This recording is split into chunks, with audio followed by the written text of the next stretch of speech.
we're really delighted to have one of our graduates from the School of History and Politics. Fiona Mullan is now the VP for International HR with Facebook, and she's joining us this evening to tell us a little bit about her career experience to date and give us an insight into, I suppose, the future of jobs. So Fiona, I'd like to welcome you.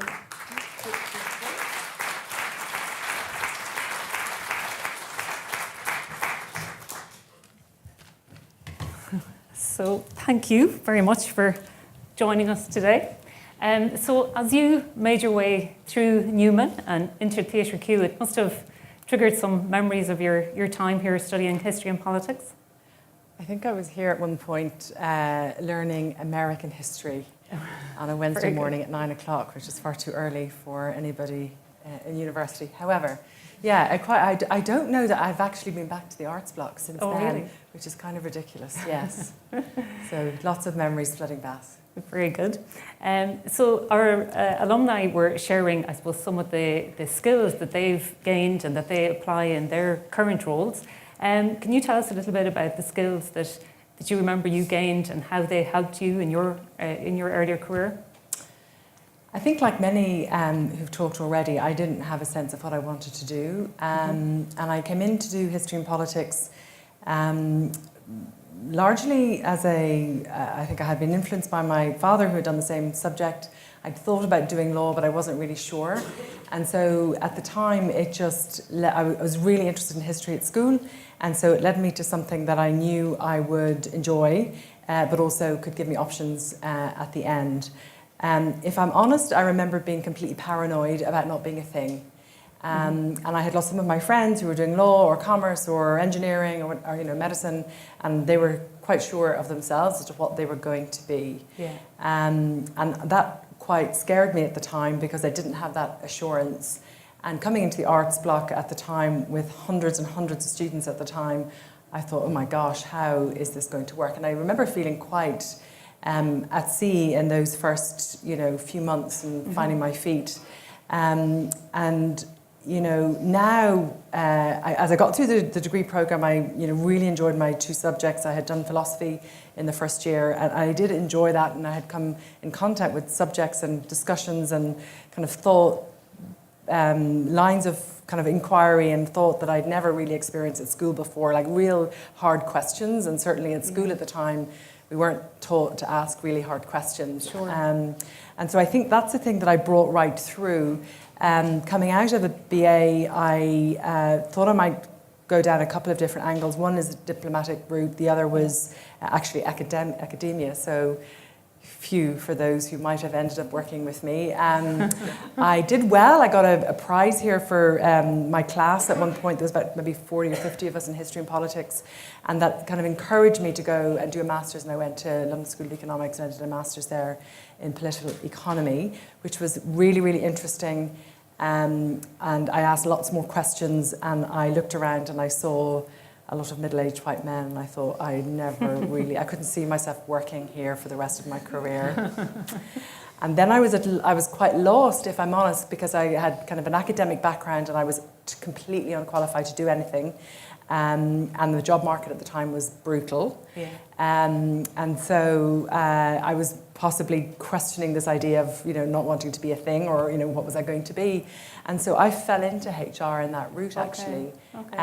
The things that I brought, though, from, and they still stay with me today, is this ability to question and be able to hold two quite opposite points of view and be able to challenge that way of thinking with fact and research, and a very broad,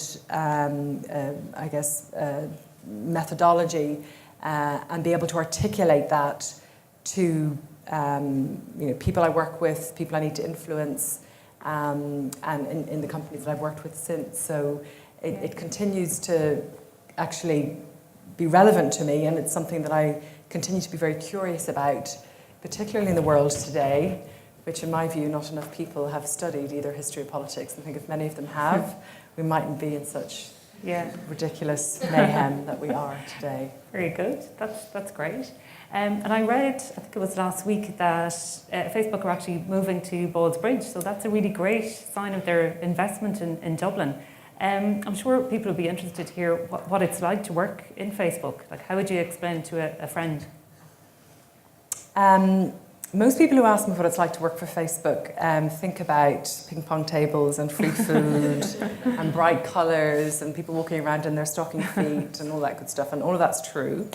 But it's not obviously what's really important. I think the first thing to say, Facebook is such a young company. It's 14 years old. And when I was leaving university, I couldn't have imagined what it would be like to work for a company that had never even been created. When I was here, I wrote my essays with pen and paper, as opposed to a computer. And so the world has changed enormously, and Facebook is definitely part of that.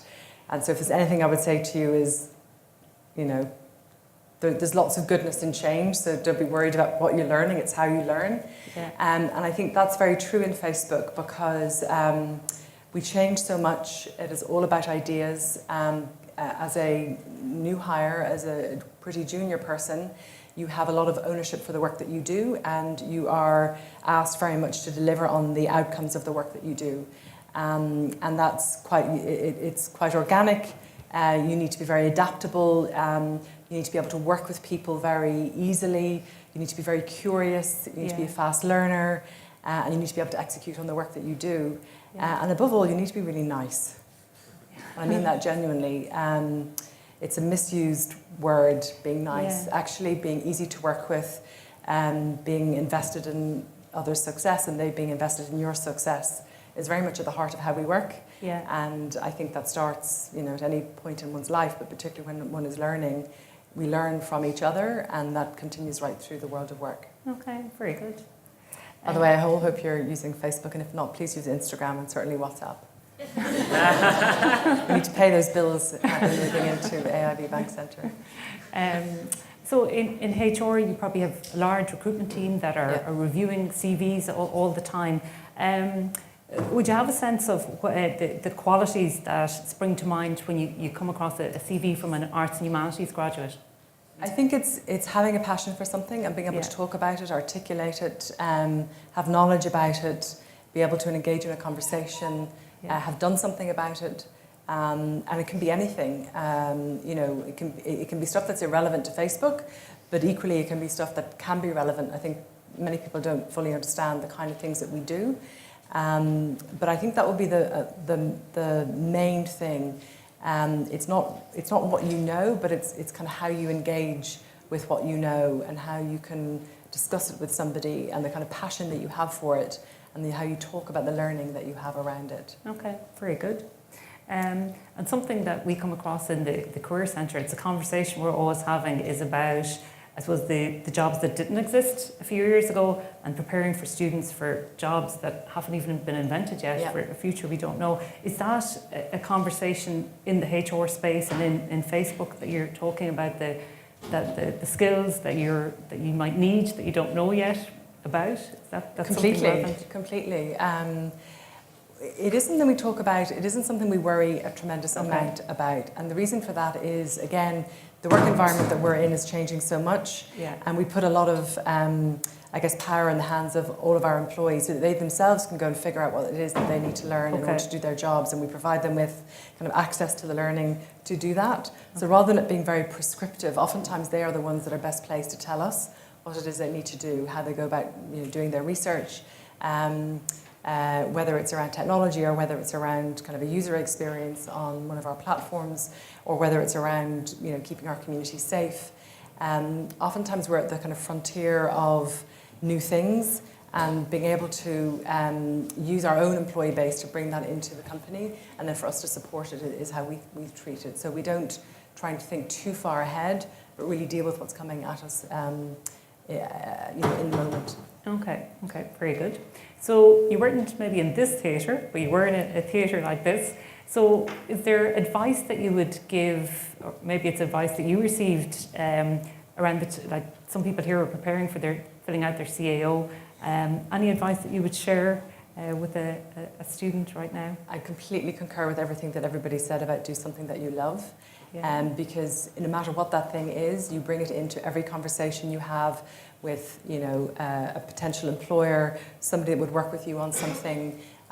It keeps you enthusiastic. You're going to be really good at it. So I think that's the first thing. Yeah. I think the second thing is, and I noticed from some of the previous alumni, is take advantage of all the opportunities that come at you, and don't try and just run at them and see where they take you. Don't try and anticipate always where they go, because you can't fully imagine what that will be. But if you follow kind of each step, you'll find momentum from those opportunities. And they can be not related to your degree course. They can be in societies. They can be in groups of people. They can be getting engaged with things on campus, or just meeting people, going along to debates, hearing interesting people talking to them after their discussion. It can be a lot of different things. So I think that would be the second thing, is just take advantage of every opportunity that comes at you. And the third one is just, again, the societies, whatever form that they are. Nowadays it's working with people, learning from them, engaging with them, influencing them, being easy to work with, which is one of the most important skills to be successful in whatever you do and enjoy what you do. And that starts here. That's not something you learn at work, it's something you bring into work, and then we continue to foster it. Very good. That's really great advice. And that's something about a university the size of UCD. There is so many opportunities to get involved in university life outside the library. So thank you very much for coming to join us on a cold and windy November night, but we really appreciate you coming back on campus to share your career experience. So a round of applause, please. For